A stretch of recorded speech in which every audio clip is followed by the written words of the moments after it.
This is reported by the Mazoki Network. Okay, get this one. So there was a 33-year-old man in Cameroon, and he was a coffin maker, and he was struggling to generate sales and to make ends meet. And so he decided that he had to get a little bit more ambitious. He decided that he had to do what he could to try to drum up sales and improve his business. So Nicktana, what did he do? To improve coffin business. I it's gonna be something so far fetched. I already know it is. He had to like show off people in a coffin, which sounds very weird, but I mean, like, I feel like this is the show where like something crazy like that has to happen. He's taking a picture of dead people. I'm calling it right there. Boom. That's not a bad guess. So what he did was he stormed a nearby hospital and he removed IVs from patients in an effort to kill them. Oh my And god. and we Oh have my we have a pic of the guy. This is a pic of the actual guy right here after he's shot. Why? There he is. So he was caught by Oh a nurse. my There was a nurse on duty. god. He got caught. He attempted to flee. The hospital called the police, and as you can see, they were able to get him. And now he is facing attempted murder charges. What do you think? Bonus points for ambition on this one? What is happening? Are you kidding me? I have been watching Grey's Anatomy. Shout out to Grey's Anatomy. I've been watching Grey's Anatomy. I haven't gotten to that crazy episode yet, but like, what are we doing? Like, that is like a different level of like, all right, this is like plan Z. Like, this is the last plan. Like, this has to work right now. Like, no bonus points for ambition. No, that man, like, no, absolutely not. I don't think he got any sales. I don't think he'll get any sales for a long time. I am shook. I thought it was going to be something like I thought I was pretty close. Like, I'm sitting here like, okay, maybe he's like trying to display how someone comfy is in a coffin. I'm like, that could make sense. So, you know what I'm saying? Like, you got a little like whatever in coffins. I really don't know. I'm just kind of spitballing here, but like to just go and just to the hospital and just start unplugging people like somebody is probably that like somebody that's watching them just go straight to the cafeteria and then like out of nowhere like what? Like, what if someone? I don't know. I'm shook. I'm shook. That's crazy. That's nuts. Well, the part of the story that kind of makes me scratch my head. Okay, let's say he was successful and let's say that he killed somebody. Yeah. Why is the family going to him for the coffin? Right. Like, so you could Right? see him face to face and it's like, I know. Look, like I know And are we've you had our. you're not gonna give him business, you know what I'm saying? I know we had our problems in the past, but it's like we could like, what does he expect? Like a high five and just be like, "Hey, man, we're cool, right? Solid We work, man, cool? We solid good?" craftsmanship. Oh no, Jimmy. No, man. No. No. That's Your not ass it. That is not it, bro. They don't teach you that in business school. The reaction to that exceeded my expectations. Reported by Oddity Central. Can't wait to get your reaction on this one. So there is a Japanese researcher at Kyoto University. His name is Soyoshi Maruka.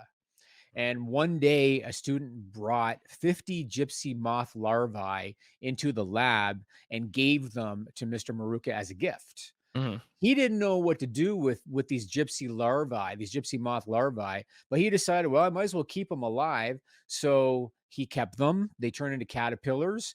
There was a cherry tree near the university, so he would go there and pick leaves and feed the caterpillars the cherry tree leaves. Okay. One day, light bulb went off in his head, and he figured out exactly what to do with these caterpillars. And my question for you, Nick, what do you think he did? Well, he probably made it easier to where he didn't have to go out and pick leaves all the time. He had to build him some sort of a room or some sort. It's got to be something smart. It's got to be something super smart.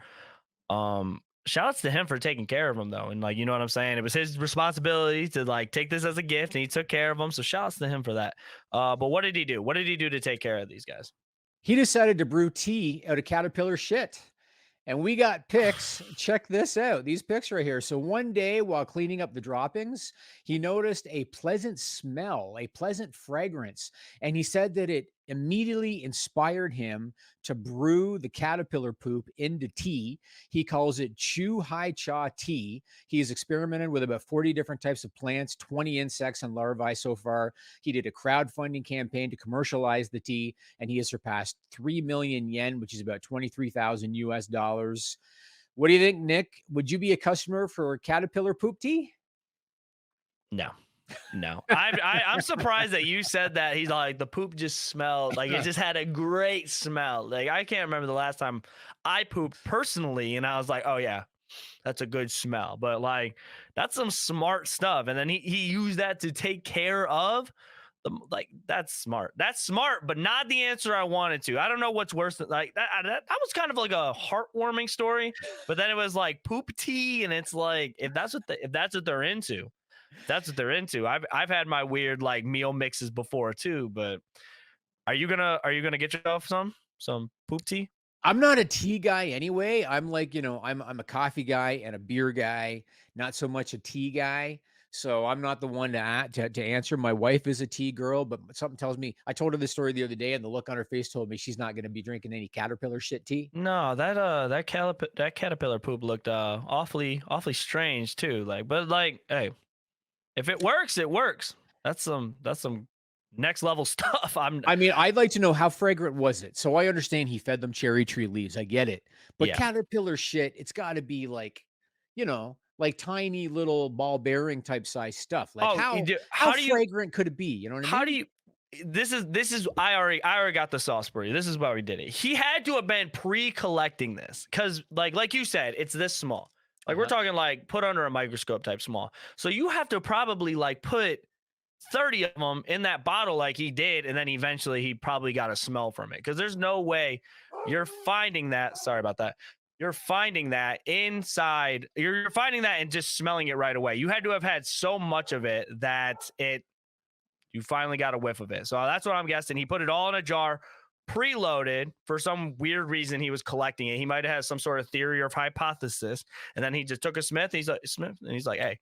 Or he could just be some weird serial killer type guy who likes to sniff caterpillar poop, or he might have been that whatever. But you know what I wonder? I wonder if this guy was in reality a procrastinator. So I wonder if in reality he didn't clean the cage often. That's it. Because he was lazy. So when he finally got in there, the thing was caked on with Caterpillar shit because he was lazy. He's busy with school, exams. He's got a job. He's working hard. He's going to visit his mom, who's a few hours away. He comes back, and it's probably full. And he's like, I guess it's time to change it. And then and then he got the smell of it, and he was like, oh wait, hold on. Exactly. Let's make some tea. Yeah. Mm-hmm. All right. My final question for you: what is the weirdest thing that you have ever consumed that came from any kind of living thing? That I consumed from any living thing. Any living thing. Weirdest thing you've ever consumed, and it somehow came from a living thing. I don't know. I can't think of like, when I think of like consume from a living thing, I'm thinking like maybe like eggs, or maybe like I'm thinking like, oh, I eat the chicken from a chicken, or but like I can't think of like anything super strange. Like you ever had like, you know how like you can like get like insects, dried insects now? You can eat that. You can eat a dried insect? Yeah, I think I have. Yeah, I think on vacation before they had it like at restaurants and stuff like that. Yeah, I think I have. I don't think I would. Like, I know like when we were kids, me personally didn't, but like, that you always had that kid that like ate stuff like a bug or like a roly-poly or like a worm. That's not me. I've never. Are you a wrestling fan at all? Are you a pro wrestling fan? No, I'm not a wrestling fan. I just know Randy Orton is that guy. Okay, so a guy became famous named Mick Foley, and when he was a kid, he ate worms in school. He told the story.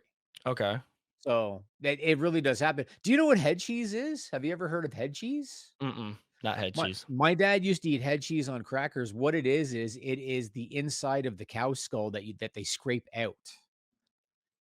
It's called head cheese, and they sell it in containers, and it's literally the inside of the skull. They scrape it out. It's like a paste, and people eat it on crackers. That's legit. It's legit. If I showed up to anybody's Super Bowl party and they give me head cheese, I will be escorting myself out. Me and my lime White Claws are going to be out of there. I will tell you that right now. I'm sure it's lots of protein. Oh, yeah. So after a good lift of some good bench pressing and some curls, that's the first thing I'm going to get is a head cheese on a cracker. Head cheese on a cracker. Roses are red, violets are blue. I click the subscribe button. You really should too. If you like videos about real news stories that are funny, stupid, or weird, subscribe now.